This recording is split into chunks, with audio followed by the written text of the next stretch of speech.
Assalamualaikum warahmatullahi wabarakatuh. Selamat datang di channel Muhammad Samsudin. Di kesempatan kali ini, saya akan menceritakan gadis yang dibakar hidup-hidup, part 2 ya, menyisakan tengkorak dan tulang. Langsung saja yuk ke ceritanya. Tiba-tiba, ponsel salah satu penjahat itu berdering cukup nyaring. Semua pasang mata tertuju pada Handoko. Biang dari pemerkosa itu merogoh saku jaket demimnya. Handoko sesaat menggaruk kepala, lalu agak menjauh dari teman-temannya. "Halo Pak," serunya setelah menerima panggilan dari bapaknya yang seorang berpengaruh di daerah sekitar tempat ia tinggal. "Kamu di mana?"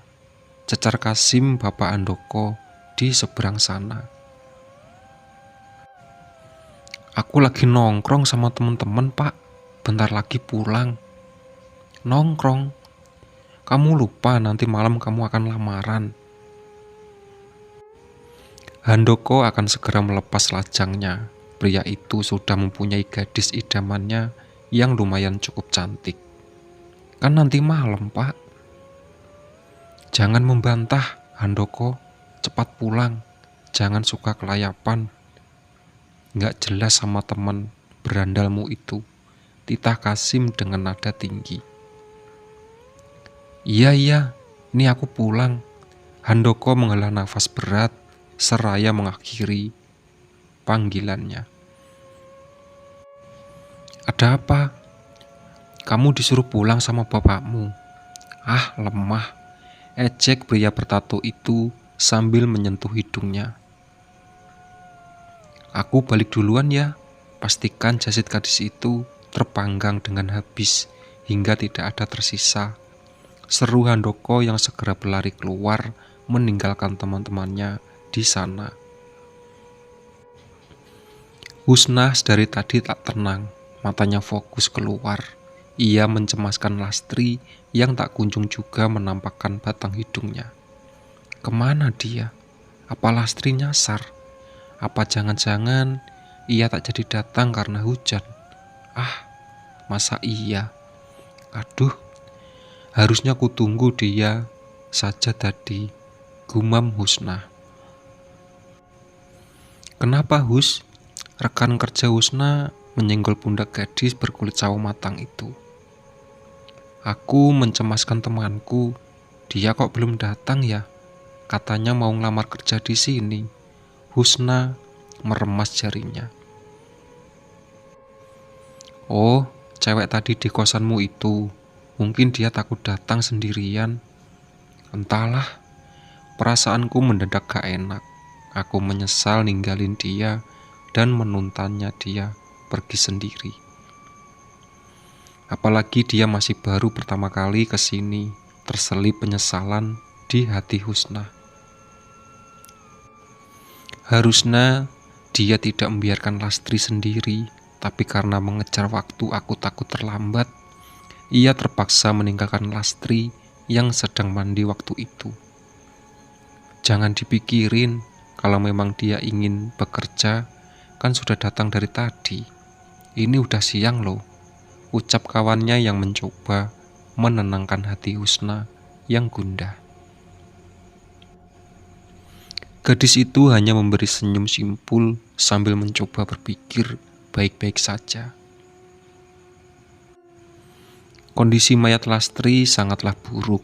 Tubuhnya hangus terpanggang hingga menyiksakan tengkorak dan tulang-tulang. Api mulai perlahan padam. "Sialan si Handoko yang nyuruh kita nungguin gadis itu di sini," runtuh Andri pria bertato tersebut. "Ini sudah jam 4 sore loh," Sautian berkaca pinggang. Bro, sekarang yang harus kita pikirkan gimana caranya membuang tulang dan tengkorak itu," sanggah Baskoro, orang yang terakhir memperkosa Lastri. Teman yang satunya lagi hanya terdiam sambil menatap nanar ke arah tumpukan ban bekas yang sudah terbakar habis bersama jasad Sulastri. "Yuda, Yud, Yuda!" teriak Andre membuyarkan lamunan pria paling muda di antara teman-temannya yang lain. Yuda yang semula berjongkok berdiri bangkit. Ada sedikit penyesalan kenapa dia berbuat keji pada gadis yang tak berdosa itu. "Kamu kenapa? Hah?" tanya Andre. Aku nggak tega aja lihat jasadnya. Kita sudah merkosanya, lalu membunuh pula." Yuda mulai ketakutan dengan pikirannya. "Tadi aja pas mencuci pakaiannya, kamu nampak paling bersemangat." "Halah, jangan dipikirin. Sekarang kita harus berpikir mau diapakan lagi tulang-tulang itu. Nggak mungkin ditinggal begitu saja kan?" ucap Baskoro. "Kubur," usul Tian dengan lantang. "Aku setuju," saut Andre. "Baiklah Yud, ambil pacul di rumahku sana," titah Andre. Yuda tanpa mengiyakan langsung keluar menuruti perintah dari Andre. Pria itu bergegas berjalan menyusuri jalan setapak yang becek dengan pikiran yang tak menentu. Tiba-tiba langkahnya terhenti setelah melihat beberapa orang karyawan pabrik berjalan pulang. Berlainan arah dengannya, ia sangat gugup saat melihat ada gadis incarannya di sana, yaitu Husna. "Bang Yuda, dari mana?" sapa Husna. Itu abang abang dari rumah temen," tanya Yuda gugup.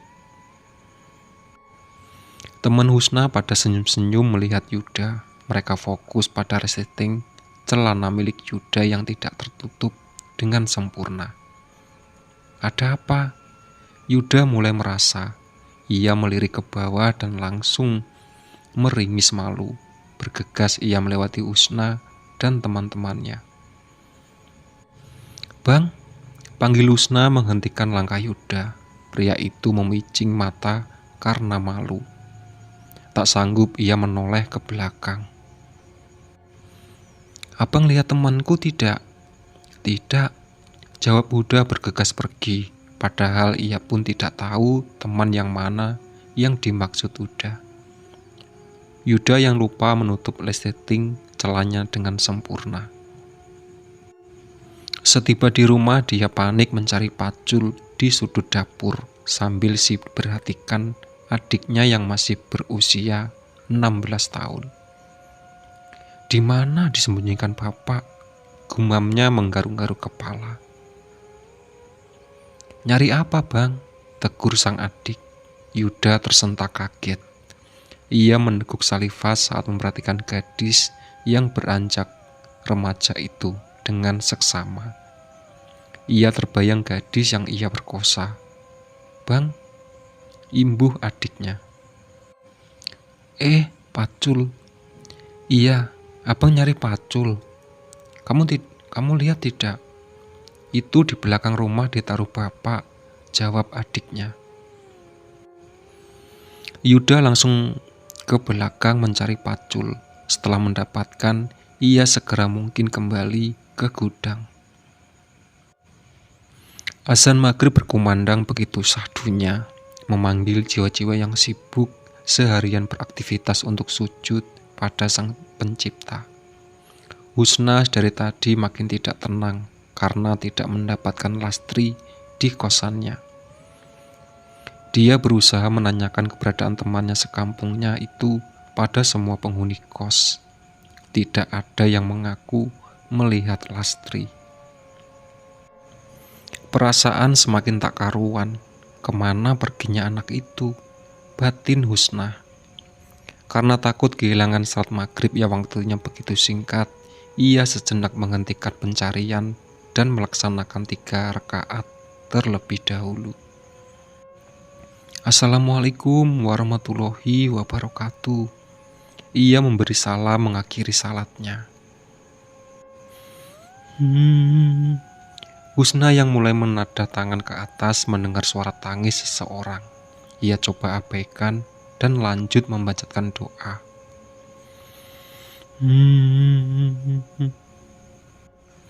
Tangisan itu membuat bulu kuduk Husna meremang. Suara tangis serasa begitu dekat, seolah ada di belakangnya. Dengan perasaan takut, Husna perlahan menoleh ke belakang untuk memastikan suara tersebut. Sosok wajah yang hancur bersitatap dengannya hingga membuat Husna menjerit ketakutan sambil memicingkan mata.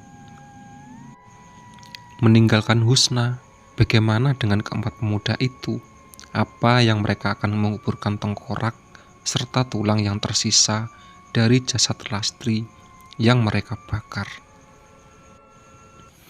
Itulah sahabat cerita dari Sulastri, gadis yang dibakar hidup-hidup, part 2 ya. Ditunggu part selanjutnya, oke?